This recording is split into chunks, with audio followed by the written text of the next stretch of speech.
Hello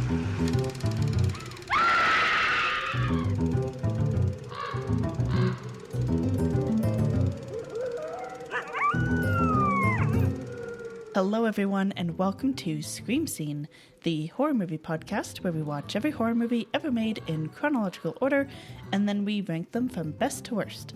My name is Sarah. And I'm Ben. Thank you so much for listening to us today. Ben, how are you doing?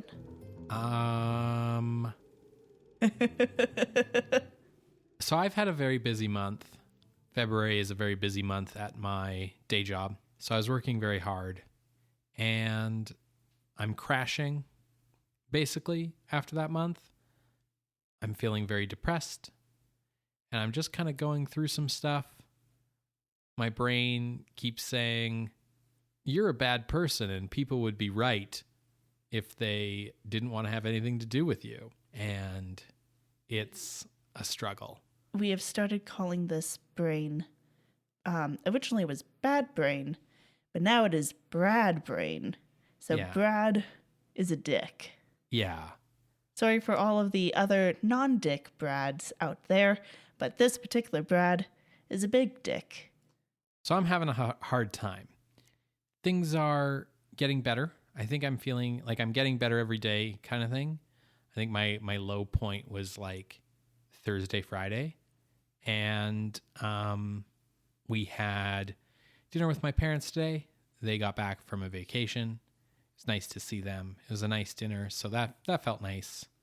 But yeah, I'm just kind of like low-key struggling here. Sarah, how are you? Last week was a week for me. And I won't go into it, but it was a week. So, it can only go up from here. So we're like, neither of us are really doing our best. No, but I think tonight's movie will possibly turn that around because it sounds wild enough to make it just like super fun to watch. Hopefully, yeah. Why don't you tell us what we're watching tonight? So tonight we are watching El Hombre y el Monstruo from 1959, directed by Rafael Baledón. And this is a Mexican horror film. We are back in Mexico, and this is another Abel Salazar production. This is the guy who brought us El Vampiro, which is currently ranked number 57. It was a good showing. Yeah, out of 261. That was in episode 222. He also produced its sequel, El Ataúd del Vampiro, which we ranked 58, right one step below in episode 245. And he also produced Misterios de Ultratumba from episode 262, which is ranked 75. So like all pretty good movies. Yeah, all in the top 100. Abel Salazar produces and stars in these movies. He also produces and stars in this picture. And I've really enjoyed these movies from him. I also really enjoy the kind of like persona that he has in these movies where he's kind of like means well and is heroic, but is kind of dumb.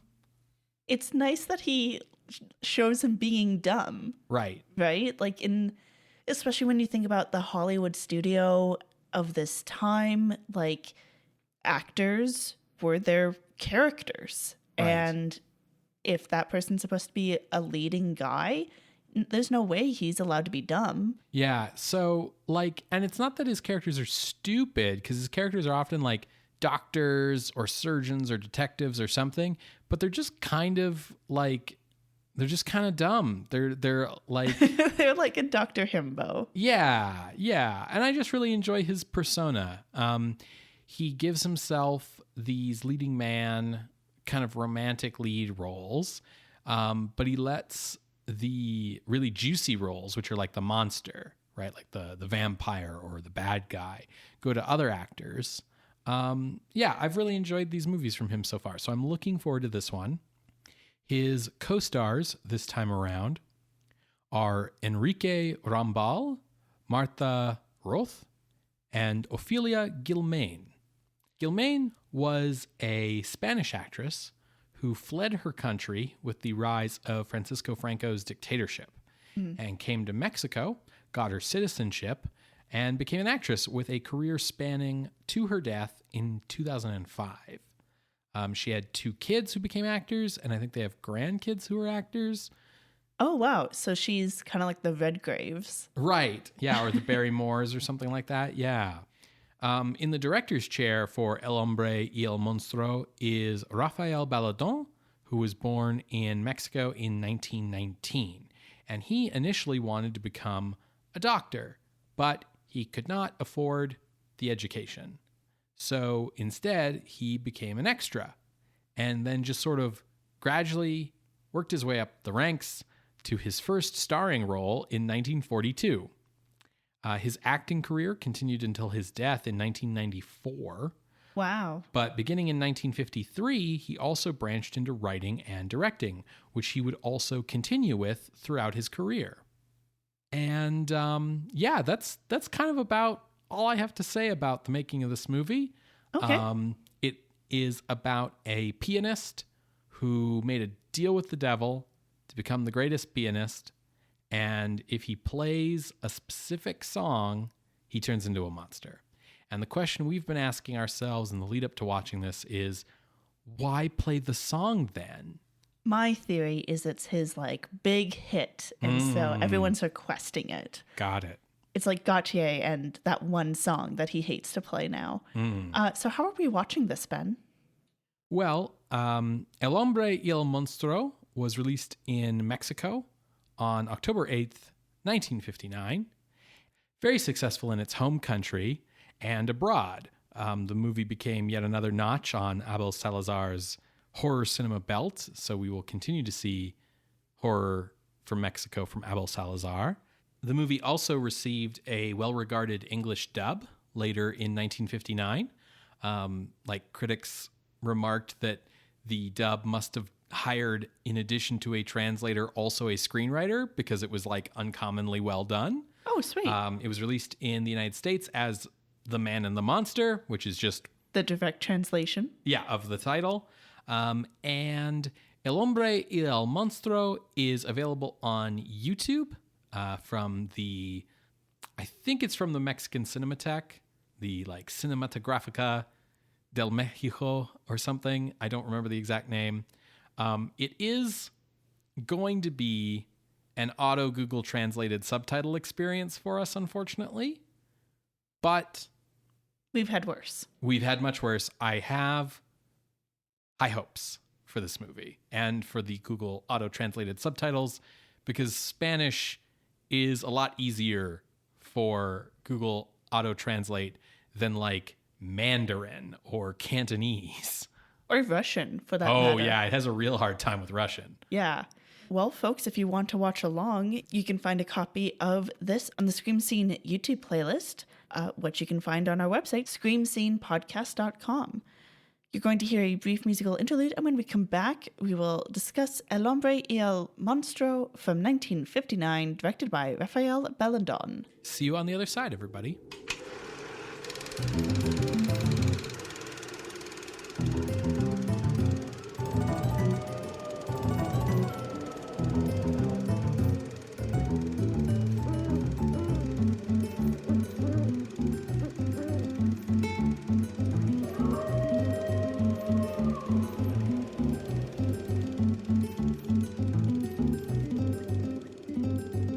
Welcome back, everybody. We just finished watching El Hombre y el Monstruo from 1959, directed by Rafael Baledón. Sarah, what did you think? I really liked this.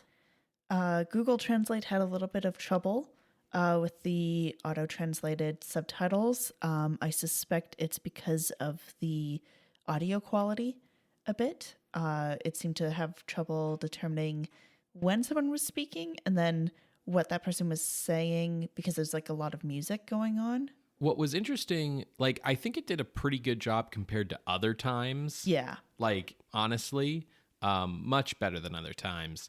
But it felt like the more people were talking, the better it did. If someone was doing dialogue where they had a lot of like pauses, like dramatic pauses in their sentence, it had a really hard time. But if you were just like speaking at a regular pace, it could figure it out. And so I wonder if that's just like because of trying to figure out the grammar of how words relate to other words in the sentence. That's fair, because it is a direct translation, when someone says go, meaning, hey, let's go look at the body, it translates as just go. Yeah. And so without the context, you're like, go where, But yeah, it wasn't the worst we've seen. What did you think of the movie? I liked it. It continues kind of this high quality trend of these Mexican horror movies that are kind of like mashups of older horror concepts. Yeah, I think you can see how this movie is looking backwards, but you can also see maybe how it's looking forwards. Interesting. Yeah, for me, this was very much like, what if Faust, but also Phantom of the Opera? Yes. But also like Jekyll and Hyde. Yes, but also, what if Psycho? That's a stretch. I'll be interested to hear what you have to say in that regard. Well, yeah, I'll get to it in the discussion. I will say it's not like without this movie, Psycho wouldn't have been made. And I have no idea whether Hitchcock would have seen this movie. But I just think it's interesting how it's looking forward in similar ways. But how about I tell the folks at home what this movie was about? Yeah, absolutely. So we open with a female motorist getting into a car accident outside of a villa. She goes inside for help and sees some like keys on the ground, and then some guy being like, the key, open the door, the key. And it's like, yeah, and a very normal situation of walking into someone's house and seeing that someone's calling for you to unlock the door in a very creepy voice makes total sense for you to then unlock the door. Anyway, she gets attacked and killed. There's another motorist passing by. His name is Ricardo. He sees the woman kind of passed out by her car with like a big scratch across her face. And so he tries to get help. He first goes to the villa, and this strange old woman answers the door and like refuses any kind of help. But luckily he manages to call down like an ambulance and police officer, but it's too late. The woman is dead. Now we see Ricardo arrive in town. It turns out he is looking for the renowned pianist Samuel, who retired here. Now the people in town are like, well, I don't know anyone by that specific name, but there is a recluse up in this villa that you happen to pass by where that car accident was.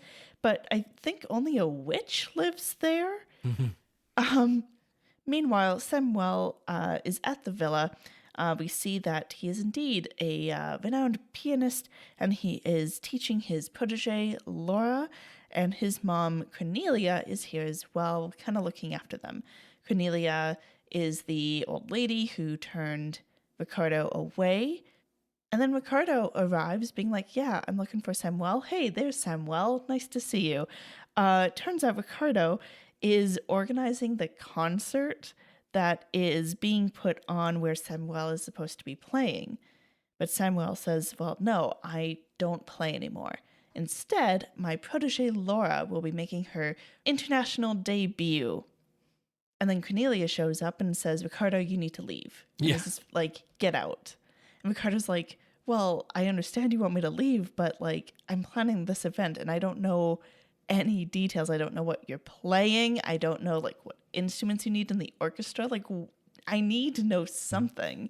And they send him away. Yeah. And it's like, this is the worst nightmare of any event organizer. While Ricardo is in town, Laura shows up. And she's kind of like, yeah, I don't know why they were being so rude to you. I also don't know why Samuel says he doesn't play, because like he's teaching me as his protege, but I also hear him playing all the time at night. Now, Ricardo thinks this is odd, and as a go-getter event organizer, he decides to sneak into the villa to try to find out some details about what he's supposed to be organizing. Great plan, because he comes across in a closet a dead woman who he does not recognize. And she's holding this strange-looking sheet music that's like black, but then the notes are in white ink. Yeah, it looks really cool. It looks like a blueprint is the thing. And so he's like, oh, sheet music, and takes it From the dead body. from the dead body. And he heads back to town. Now, Cornelia sees that Ricardo has like done this. So she brings Samuel into this room, kind of explains like Ricardo has the music. Samuel, as soon as he sees the piano, he's like feeling a compulsion to play, and he's like trying to fight against it. Cornelia is like pushing him to play the piano. Mm-hmm. As he begins to play, he transforms into this like monstrous form. And as he does this, we see kind of the backstory. Now, a few years ago, let's say like 7-ish years ago, he was kind of second best in the world. His rival was Alejandra, who was the number one in the world. You know, okay, so Faust, Phantom of the Opera, Jekyll and Hyde, also Amadeus. Also Amadeus, absolutely. Yes. Now, Alejandra, I feel like it's important to note, is played by the same actress who plays Laura. But anyways, so Alejandra, she is like playing the piano as part of this performance, and she's just crushing it. And the sheet music she's reading is the sheet music we saw her corpse holding.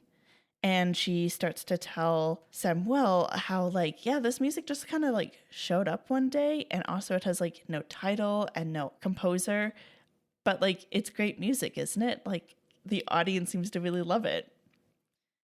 Samuel is filled with jealousy and rage and ends up killing her, taking her body back to this villa, stealing her sheet music and then playing it. And just to kind of like prove like, I'm better than you because like, look how good I can play this music. And as he plays, he begins to turn into that monster. So he's like cursed. Now, in this flashback, Cornelia hears the music playing and goes like, Samuel, are you home? Like, what's going on? Sees that he's a monster and is able to like calm him down, probably because she's like his mother. And they realize he has this curse. So it was really hard to like figure out some of the specifics of like the rules of like this curse because of the subtitling issues. A lot of other stuff was really easier to follow because you can kind of infer from context and stuff. What I'll say is the impression I was under watching this flashback was that he asked something, like he pled something or someone, according to online synopses, the devil, but I didn't really hear that. But he definitely gave like a plea to, you know, someone out there listening to me to like help him overtake Alejandra as the top pianist. And so there is this kind of implication of some kind of like satanic bargain that he made. And I sort of had a thought of like the music is the devil's music, and like Satan gave Alejandra the music so she would play it and he would hear it and he would come to her and kill her and take the music and become the greatest pianist and then be cursed by the music. That was kind of my interpretation, but that is a loose interpretation based on what I could kind of piece together on my own. So, grain of salt. Yeah, I think that fits. Except for the fact that it can't be the devil's music. There's no fiddle, Ben. Sure, yeah. I mean, yeah, good point. But that's as good of an explanation as any. So we're back to the present, and Samuel has transformed, and he's gonna go get that sheet music back. Hence why Cornelia was like, hey, transform. So he does so by going into the hotel. He kills the wrong person, thinking it's Ricardo, and manages to steal the music back. But like everyone in the hotel saw that there's this monster around. So the cops show up after Samuel has escaped, and Ricardo's like, yeah, clearly there's a madman on the loose. Maybe that's why like that motorist died. By the way, I found a body. Maybe we should go check that out. While that's all happening, Samuel makes it back to the villa. And Monster Samuel doesn't really feel like not being a monster anymore, because he remembers don't I have that protege who's like going to be the number one in the world? Well, that can't be right. I'm the number one pianist, so I'm going to go kill Laura because like there can only be one. This is also how it's looking forward. Highlander. I'm just kidding. So he goes to attack Laura, chases her around the villa. She's clearly fucking traumatized. Cornelia hears the screaming, manages to talk Samuel down. He goes off. She's like, hey, pack, we're leaving tonight for the big event tomorrow. And she gets to Laura, talks her down and says, don't worry. I don't know what that was, but we're leaving town. Don't worry. By the time Ricardo comes back with the cops to the villa, they've left and the body is gone. So Ricardo looks like a dope to the cops. Typical horror movie. Yeah, just very typical. So it's the night of the big event, and Samuel's whole plan is that with this new number one pianist, he'll stop transforming, the curse will be lifted, and to kind of ensure that, he goes to burn the score, like the sheet music. And as he's doing this, he hears like music in the distance, and it's like clearly this person who's like practicing the piano but isn't very good. They're playing a theme from Tchaikovsky. Yeah, it's from the Romeo and Juliet piece by him.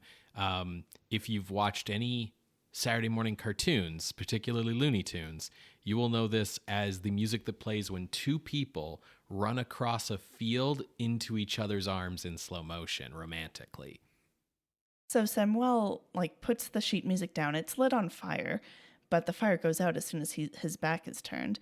And he goes and he finds this little girl practicing. This little girl happens to be the director's daughter. Oh, that's a fun piece of trivia. Yeah.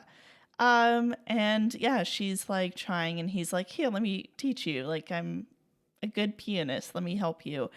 And she's like, okay, cool. Now you play. And he's like, no, I don't play. And she's like, yeah, right. He ends up playing. And so he's playing Tchaikovsky. And then eventually it turns into the theme of Monster, the Monster Mash theme. Right. And he transforms, and it's implied he kills that little girl. But of course he goes beelining to Laura because there can only be one. Luckily, Ricardo comes in time to like beat him up. Some other like patrons at this theater come in and like help get, them separated. The monster runs off and escapes. And then suddenly Samuel appears and he's like, oh, what's going on? Now Ricardo sees the half-burned sheet of music, and he puts two and two together. Which, sidebar, is impressive. Is wild. Yeah, this impressive. Is not an easy, like, 2 and 2 to put together, 5 and 5?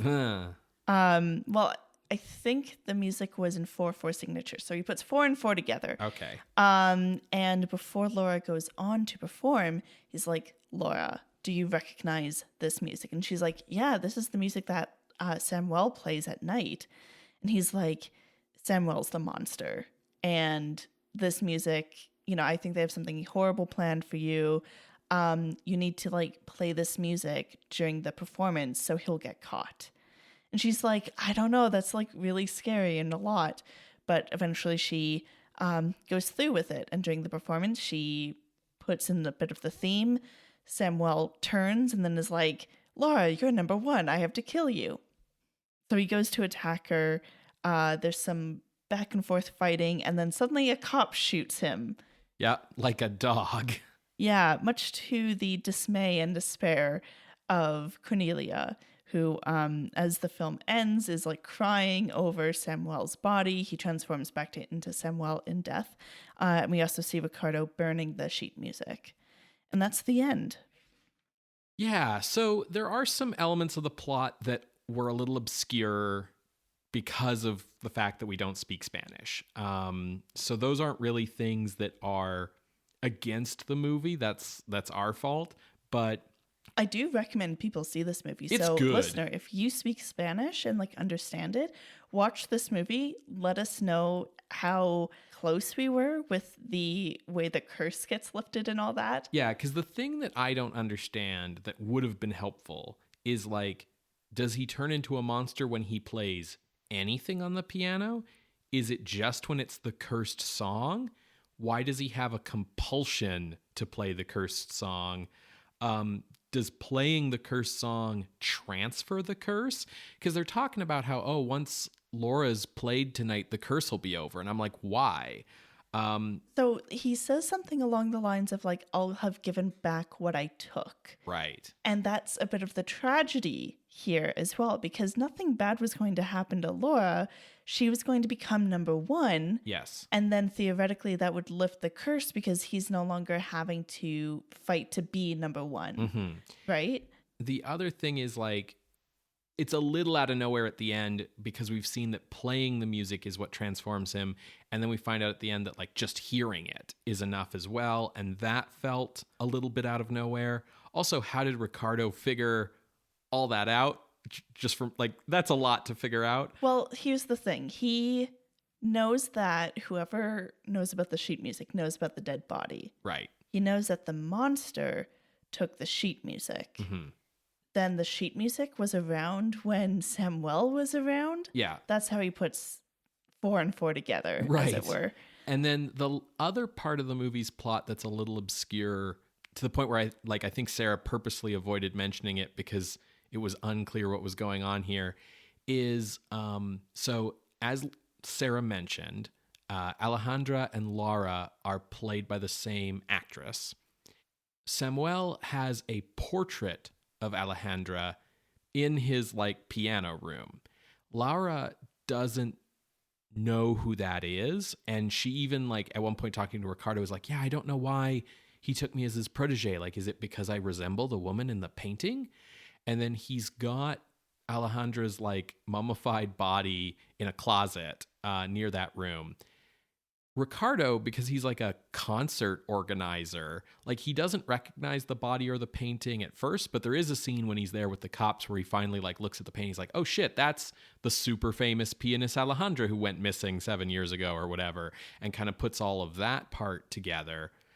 But it remains unclear what, if any, relationship there is supposed to be between Laura and Alejandra. And like, based on what I saw in that movie and what I was able to glean from the auto-translated subtitles, it's just like a Gothic horror thing where the heroine is a dead ringer for the mystery woman in the portrait, but there isn't like meant to be an implied family relationship or anything more complex than that.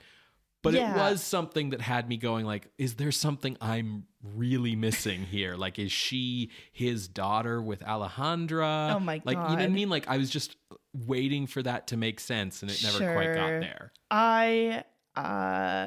I'm more willing to just jump and go with the Gothic explanation. It's just a Gothic so I didn't have trope. any of this like confusion. I was just like, yeah, that makes sense. But yeah, I really liked this movie. Did you like, okay, to me, it seemed like the choreography for the fights has gone a level up from the past fights we've seen from this production crew. I think what we see in this film particularly is some wrestling influence. Yeah. Like there's a lot of like picking people up and slamming them down kind of going on. So I suspect they got some wrestlers to do the fight scenes for the like long shots. But yeah, I was really happy that the version on YouTube, because it's like from like an official organization in Mexico, I guess, while it doesn't have subtitles, the video quality is like top notch. So it looks really good. Yeah, I would agree. You can really see the very cool lighting choices. And this movie really likes an active camera. Yes. And active in its zooms, which I am just a sucker for.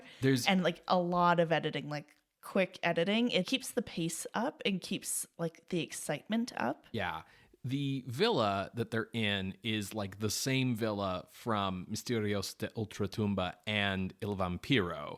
So we're pretty familiar with it from this point, but this director finds like new ways of shooting it, new angles to shoot it in. Like at one point to sneak in, Ricardo climbs the wood doors and it's like no one's climbed these doors before, but this feels like a really like that makes sense to do. Yeah, even though those like doors have a top, they do have a top. right. In terms of like, does it make sense to do this looking at the set? No. Yeah. But the way that it's being framed by the camera, we don't see the top of the doors. So we don't know what's up there. Right. So it was just like a really interesting example of the way that this director was like, how can we use these that hasn't been done before? Yeah, Baledón, I think, is a really excellent director here. I think the cinematography is great. We've got a lot of very good high-key lighting with those dark shadows. We've got a lot of good camera movement. I agree with you about the editing. I was particularly impressed with the editing during the concert sequence, which is like building up tension as we see that she's working the music in, and we're cutting from like the audience to her to him, wide shot, different wide shot, and we're cutting on the beat. So that was really well done. Also, we have a lot of dramatic angles. Like we've got our Dutch angles and all kinds of things. And something that was very impressive to me, kind of a Wellesian touch, is this director knows how to do depth in his framing. Yeah. So like there's a really great shot where we are like looking over the shoulder of the dead body of Alejandra, as in the mid-ground, Samuel is like on his knees returning the sheet music to her and being all blubbery because when he's not the monster, he super regrets everything he does. And then in the background, there's Cornelia standing by the piano being like, you have to transform or whatever. And just like seeing someone using depth like that, it was like, oh, cool. Like, yeah, this guy fucking knows what he's doing. Yeah, speaking of Cornelia, I really like the idea of her being considered like a witch by the town just because she's a cat lady. Yeah, just because she's an old woman who's really unpleasant and has a black cat. Well, she has a black cat, and then also in the flashback when she's like, oh, Samuel, are you home? Right. She's cross-stitching some cats. Like, yeah, of course design. You noticed that. So I do like the idea of the townspeople being like, oh, she's a witch. There's no actual textual sign she's a witch. No. But I wanted to like speak to the psycho connection to me.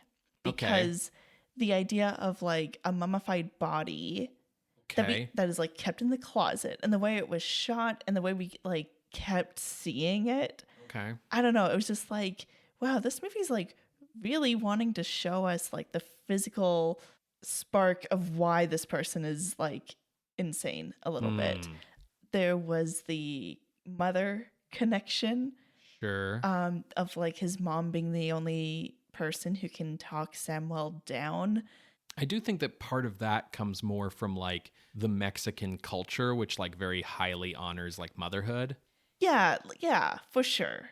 But I think it's also a breath of fresh air seeing how down to earth the psychology was in the sense of like a mentor's jealousy.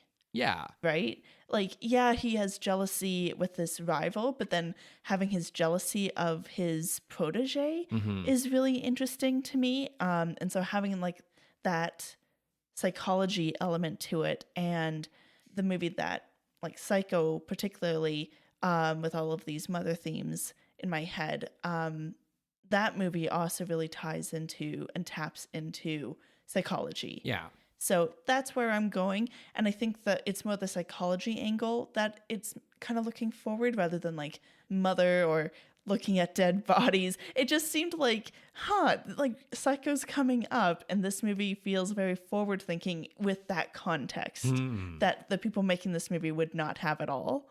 I also really like the psychology around Cornelia and her relationship with Samuel, because it's very like, stop your crying and do what needs to be done. And like, she wants to see him up there on the stage succeeding. Like, that's super important to her. Very kind of like, you know, backstage mom I vibes, I guess. Yeah. Like, again, the subtitles might have been weird about this, but it seemed to be that Cornelia wanted to be a good pianist and she just couldn't do it. So she pushed Samuel to do it. And that was what kind of made his breaking point of like, I'll only ever be number two. Right. Be such like a huge thing. Interesting. Yeah, I don't know if I textually picked that up, but it's also like a pretty common attribute of that like archetypal backstage mother figure. Yeah, I think that Ofelia Guilmain, who played Cornelia, did a really good job. I think Enrique Rambal, who plays Samuel, also did a really good job. You really see sort of the two sides of him, the ambition, but also the regret of what he does. And it was interesting the way that like this movie, so when he turns into a monster, it's very 1932 Jekyll and Hyde in the sense that he turns into like a hairy dude with like fangs and stuff. He turns into like an animalistic kind of beast. And it was interesting to see like ambition and jealousy framed as animalistic impulses, that are our baser nature. I think that's less obvious than like talking about like hunger or violence or rage or sex or something. Yeah. To talk about like ambition and jealousy being part of the baser nature of man, like that's really different. I also thought that Martha Roth was very good in her dual Laura Alejandra role. She does a really good scary face and a really good scream. Yeah, she's a really good screamer, and she's got that kind of haunting face that you want in a Gothic heroine who also happens to look exactly like the mysterious woman in the portrait. Yes. Yeah, I think all of the actors did a fantastic job. Abel Salazar is maybe like, I'll say the weakest of them, but not because he's like bad. It's just everyone else is like really doing amazing. Well, and he's the straight man, right? There's nothing more to him than I'm the guy who's here to solve the mystery. Like he is doing the same thing that he did in, El Vampiro or El Ataúd del Vampiro or Misterios de Ultratumba. Like he's just affable as always. Affable Abel. Right, exactly. Yeah, I enjoyed this movie. Mm-hmm. Would you like to move on to ranking? Yeah, let's do that. So I've sort of got kind of a spot picked out. Okay. That will be helpful because I got a little lost. Oh. So to recap the past 3 movies from this production team and producer, from lowest to highest on the list, we have Misterios de Ultratumba at 75. We have El Ataúd del Vampiro at 58, and then El Vampiro at 57. Because we kind of called out the Phantom of the Opera angle, that, at least the original, like 1929, is at number 49. And I was just like, oh my God, this movie's like really good. So definitely going above Ultratumba. When I got to the 50s, below El Vampiro, there's like House of Wax, How to Make a Monster, Frankenstein 1970, like good movies, but I think this goes like a step above with like being grounded in that psychology. It's not just, oh no, a monster. Yeah, that's what I'll say. Looking above, we have some really big hitters like The Screaming Skull, White Reindeer. And as I looked up, I was like, I don't know if I can go above Creature from the Black Lagoon at 41. But I don't quite know where to go from here because that gives basically a range of like 41 down to 58. Sure. So I'm lower than you are. Okay. I wasn't as enthralled with the psychology as you were. I think it's a strong element of the movie, but I also think it's been a strong element of a lot of Mexican horror going all the way back to like Dos Monjes and The Man Without a Face and stuff. Like I think they've always been really strong on that angle. And so I don't particularly think, while I think the psychology here is very apt, I don't necessarily think it's special. So I started looking down at Misterios de Ultratumba at 75. I liked this better than that, primarily because I felt the through line in this movie was clearer, whereas Ultratumba has like this whole thing about these 2 doctors, and one of them died on purpose so he could tell the other one what the afterlife was like, and then the guy's immortal for like it gets lost in the weeds for me. So I looked up from there, and honestly, I went one at a time, and I was like, oh, This is better than Horrors of the Black Museum, because Horrors of the Black Museum was kind of a letdown. This is better than The Tingler, which you found to be a bit of a letdown. And then I got to Curse of the Undead, which is the cowboy vampire movie. And I was like, I don't know. Because as much as I think this movie does a really good job remixing and mashing up its various story elements, at the end of the day, it is a lot of story elements that we have seen before, just assembled in this particular way and in a very well-done package. Whereas like Vampire Cowboy, now that was a fresh and new, exciting idea. And right above Curse of the Undead, we have stuff like The Abominable Snowman and Dementia that's very strong. We even have El Hombre Sin Rostro. Right. So I thought that this should go at 73, below Curse of the Undead, above The Tingler. Yeah, when I was going through, I also saw Curse of the Undead, and I was like, oh, that movie's so good. I wonder if... No, I'm sure it's just a good movie. But I was going to say, I wonder if it's the fact that, like, Calgary is a cowboy town that we're just like, oh, fuck yeah, Westerns. No, yeah, I don't think so. Because I'm not, like, an automatic, like, Western guy. I like a lot of Westerns. Yeah. But I like a lot of movies in any genre. But I'm not, like, a Western guy. You know what I mean? Yeah. Okay, so with that acknowledgement of potential bias as Calgarians, let's say yes at this spot. Okay, you're comfortable with this? Yeah. All right. So entering the list at the new number 73 is El Hombre y el Monstruo from 1959, directed by Rafael Baledón. If you would like to see this list, you can head to our website, screamscenepodcast.com. There you can find links to the many episodes that we have mentioned today, as well as our appeals box. If you would like to contest this or any other ranking, you can drop us a line through our Ask box on Tumblr.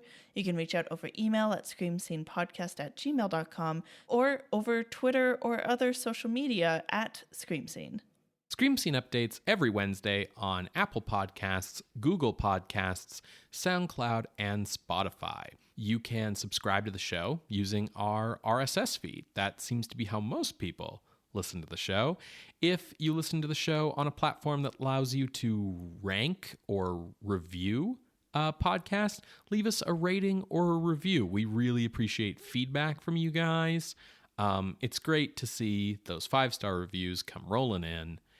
If you'd like to support the show in a fiduciary manner, we also enjoy money. And so you can head to patreon.com/screamscenepodcast, where you can become a patron of the night for as little as $1 a month. Those $1 patrons, they're going to get thanked on the show. But there's also a $5 rank. And if you're a $5 patron, you're going to get thanked on the show. And you're going to get access to regular bonus audio, often stuff that has been cut from previous episodes, whether that is jokes that didn't land or goofs or bits of trivia that maybe didn't turn out to be relevant, but it's all fun, good stuff. But wait, there's more. At the $10 level, you're going to get thanked on the show. You're going to get that bonus audio, and you're going to get bonus writing. We've done short stories. We've done movie reviews. We've done essays and retrospectives. There's always something interesting, and of course, you're going to be able to access the whole backlog of everything we've been doing since we started the Patreon. But wait, there's more. Any patron at any level gets to vote in our monthly polls to determine what our horror-adjacent bonus episode will be that month. March's is them. So head on over to patreon.com/screamscenepodcast if you want to have a say in what April's will be. So what are we watching next week, Ben? Next week, Sarah, we are bouncing back to the US of A for a Roger Corman film. We actually haven't seen something from Roger Corman in quite some time. Oh. It is a sort of milestone in his career in that it is a satirical horror film with a lot of like, let's make this funny on purpose for like the irony sort of thing going on. Oh, no. And this is Dick Miller starring in the kind of beatnik send-up, A Bucket of Blood. Fantastic. I'm looking forward to it. See you then, creatures of the night. Call me Carrie, because I'm looking forward to it. Bye. Bye.